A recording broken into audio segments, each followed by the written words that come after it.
안녕하세요. 자, 이번 시간은 고려의 성립과 발전 그 두 번째 시간으로 고려 초의 정치 발전에 대해서 공부하도록 하겠습니다.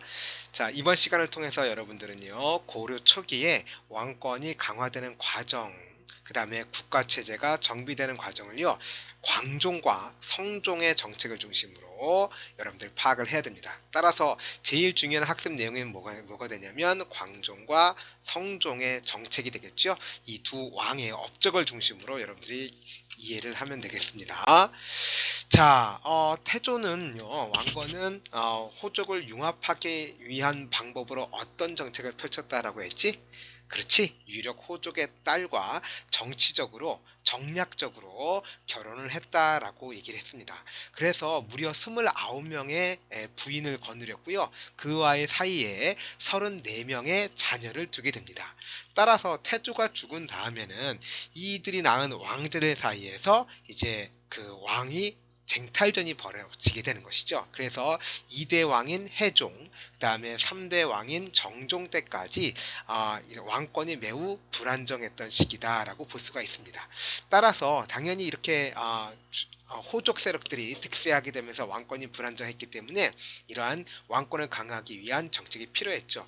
그러한 왕권 강화를 위해서 노력했던 왕이 누구냐면 바로 4대 광종입니다. 자, 광종은 너무너무 중요한 왕입니다.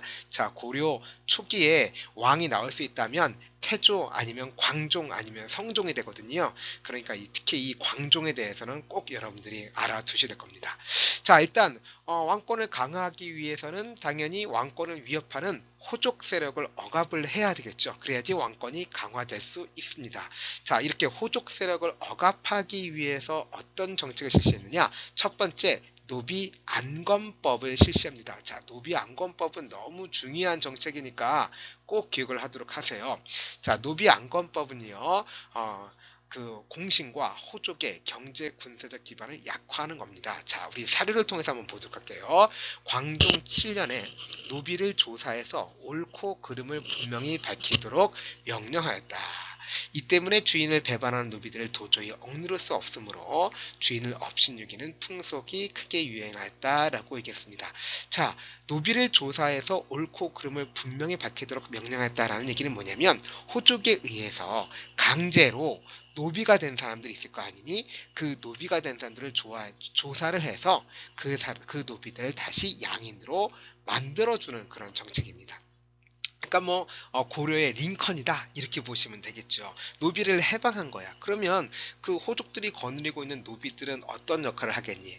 평상시에는 호족들의 토지를 경작해 줄 것이고 또 전쟁이 벌어지거나 왕위 쟁탈전이 벌어지게 되면 군사적 역할을 하겠죠.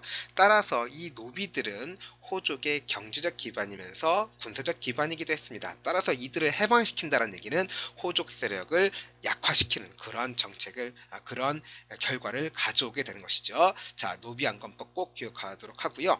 그 다음에 또 두 번째 정책이 뭐였냐면 과거제였습니다. 자, 이 과거제 역시 너무너무나 중요한 대표적인 왕종의 왕권 강화 정책입니다. 자, 후주란 나라에서 사신으로 왔던 쌍기란 사람이 건의를 했죠.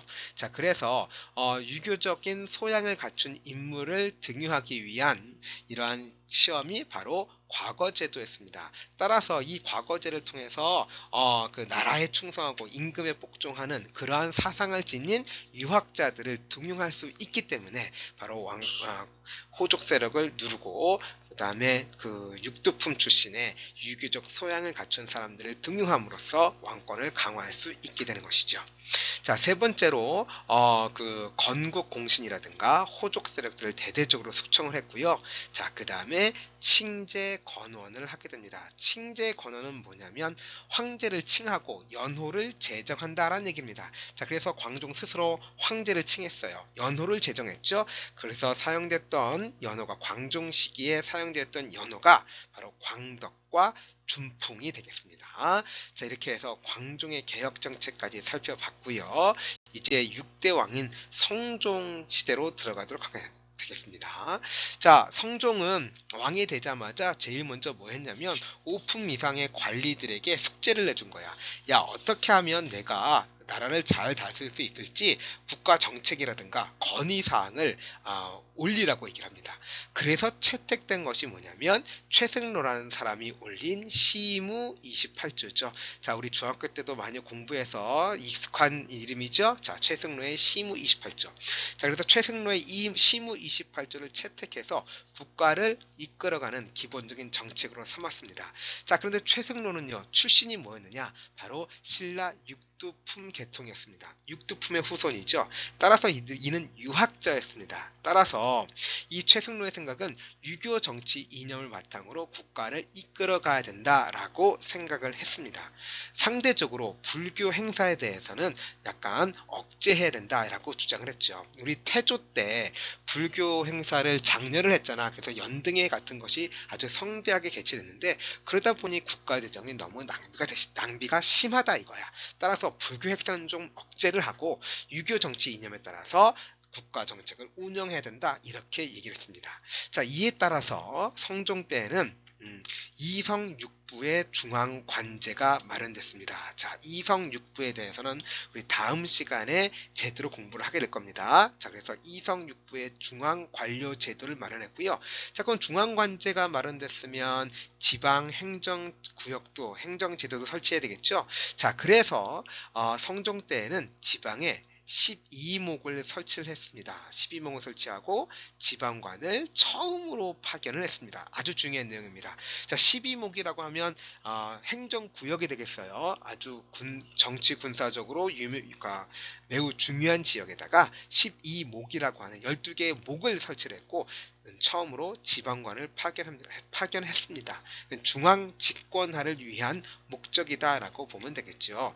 자, 그러다 보니까 이 지방관이 파견되기 전에는 각각의 지역에는 유력 호족들이 그 지역을 다스리고 있었잖아. 그런데 갑자기 지방관이 온 거야. 그러면 그 호족들은 이제 지방관의 명령을 들어야 되겠죠. 또 지방관의 명령을 들어야 될 것이고 또 한편으로는 지방관을 보좌해야 되겠죠. 자, 따라서 이러한 성종의 이러한 정책으로 결국은 각 지역에 있던 호족들은 향리로 격화되면서 자연스럽게 향리 제도가 마련됐습니다. 자, 향리란 사람들은 수령을 보좌하고 그 지역의 조세라든가 역을 징발하는 실무 역할을 담당하는 사람들이 향리였는데 이 향리들 바로 한때 호족이었던 사람들이 이제 향리로 그 지위가 격화되었다. 그것은 바로 성종의 정책으로 인해서 이루어졌다라는 것을 여러분들이 알면 되겠습니다.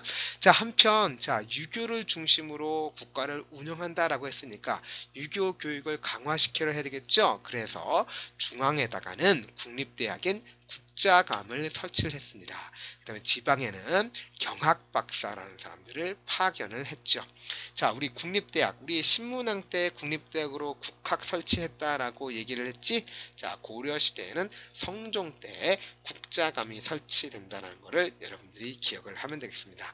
자, 지금까지 바로 광종과 성종의 업적을 중심으로 고려의 통치체제가 정비되고 왕권이 강화되는 과정을 공부를 했습니다. 자, 중요한 내용들, 광종, 자, 노비양건법과 과거제 실시했다는 것 반드시 알아두자. 그 다음에 성종 때는 시무 28조를 채택을 해서 유교 이념에 따라서 국정을 운영해 나갔는데 그 내용으로는 이성육부로 중앙관제를 마련하고 그 다음에 12목이라는 행정구역을 설치해서 지방관을 파견을 하고 그 다음에 국자감을 설치함으로써 유교 교육을 진행시키고자 했다라는 내용, 핵심적인 내용이니까 반드시 알아두도록 하시고요. 다음 시간에는 고려의 여러가지 통치 제도에 대해서 공부하도록 하겠습니다. 수고 많으셨습니다. 수업 시간에 만날게요. 안녕.